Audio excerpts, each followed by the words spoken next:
Halo, selamat pagi. Selamat jumpa dengan Pak Afri dalam pelajaran IPS.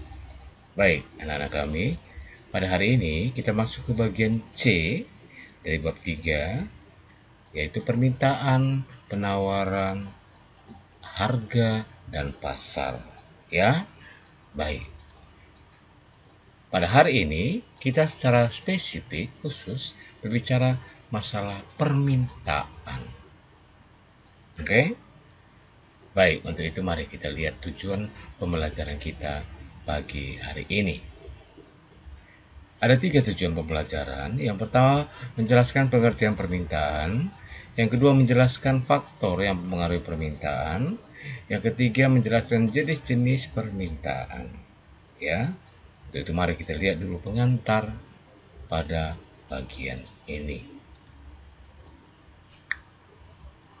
Manusia sebagai makhluk ekonomi atau Homo economicus selalu berusaha untuk memenuhi kebutuhan hidupnya serta mempertahankan kehidupannya. Salah satu caranya di sini adalah dengan melakukan transaksi jual beli. Dalam proses ini, kita akan dihadapkan pada suatu konsep permintaan, penawaran, harga, dan kuantitas akan suatu barang atau jasa, di mana kesemuanya itu akan saling mempengaruhi satu sama yang lain. Permintaan dan penawaran akan saling bertemu dan akan membentuk satu titik pertemuan dalam satu harga dan kuantitas atau jumlah barang. Oke, untuk lebih memahami tentang kesemuanya ini, mari kita lihat penjelasannya. Kita lihat dulu gambar berikut ini.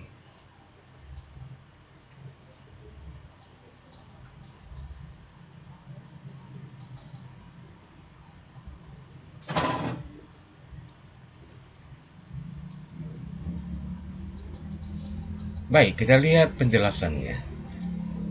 Mengenai permintaan, pengertiannya ya, pengertian permintaan. Permintaan adalah jumlah barang yang diminta oleh konsumen pada tingkatan harga dan waktu tertentu dan dilambangkan dengan D atau demand. Mengacu pada hukum permintaan, disebutkan bahwa semakin tinggi barang yang diminta, maka permintaan akan turun dalam kondisi ceteris paribus. Oke. Baik, pengertian permintaan adalah sejumlah barang dan jasa yang diinginkan untuk dibeli untuk memenuhi kebutuhan pada berbagai tingkat harga dan waktu tertentu di pasar. Dalam permintaan, ada beberapa faktor yang mempengaruhi harga barang, pendapatan konsumen, selera masyarakat, harga barang lain, jumlah penduduk, dan ramalan masa depan atau masa yang akan datang. Ya, ini dia permintaan. Permintaan berdasarkan daya belinya dapat dibedakan menjadi 3. Permintaan efektif, ya, permintaan yang disertai daya beli atau kemampuan membeli dan tindakan pembelian. Permintaan potensial, yaitu permintaan yang disertai daya beli, kemampuan untuk membeli tetapi belum melakukan pembelian. Dan yang ketiga adalah permintaan absolut, yaitu permintaan tanpa disertai dengan daya beli dan kemampuan untuk membeli. Oke, baik, kita lanjut ya. Nah, faktor yang mempengaruhi permintaan. Sebelum itu mari kita lihat dulu hukum permintaan menjelaskan bahwa harga berpengaruh terhadap jumlah barang setiap jasa yang diminta. Meskipun demikian, ada beberapa faktor yang sangat berpengaruh. Faktornya itu adalah yang pertama, harga barang itu sendiri. Harga barang sangat menentukan permintaan. Ya. Yang kedua, pendapatan masyarakat. Oke, pendapatan masyarakat ya. Lalu yang ketiga, intensitas kebutuhan. Rutinitasnya, kebutuhannya. Ya. Lalu yang keempat adalah jumlah penduduk.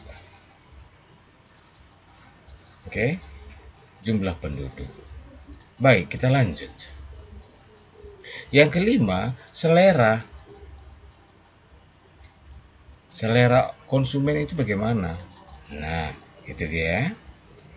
Lalu yang keenam adalah barang pengganti. Ya, barang pengganti. Jadi ini beberapa faktor yang mempengaruhi permintaan. Oke. Baik, sekarang kita masuk ke bagian yang ketiga, anak Bapak, mengenai jenis-jenis permintaan. Permintaan dapat dibagi dua, ya. Permintaan absolut dan permintaan efektif. Absolut artinya permintaan terhadap barang dan jasa secara umum dengan disertai atau tidak disertai dengan kemampuan untuk membeli.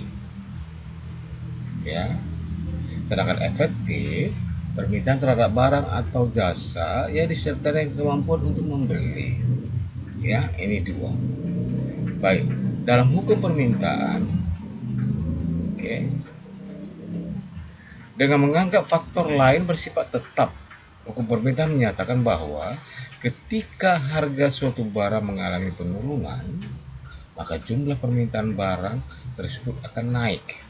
Dan sebaliknya, ketika harga barang atau jasa meningkat, maka jumlah barang setiap jasa yang diminta akan menurun. Ini hukum permintaan. Ya, harga makin lagi turun, maka permintaan naik. Sedangkan harga makin naik, maka permintaan akan turun. Nah, ini ya, hukum permintaan. Oke, baik. Untuk pagi ini anak-anak kami mengenai tema permintaan sampai di sini ya. Mudah-mudahan bisa bermanfaat untuk kamu. Kalau kurang mengerti masih bisa diulang kembali, dilihat ulang kembali ya. Mudah-mudahan selalu sehat,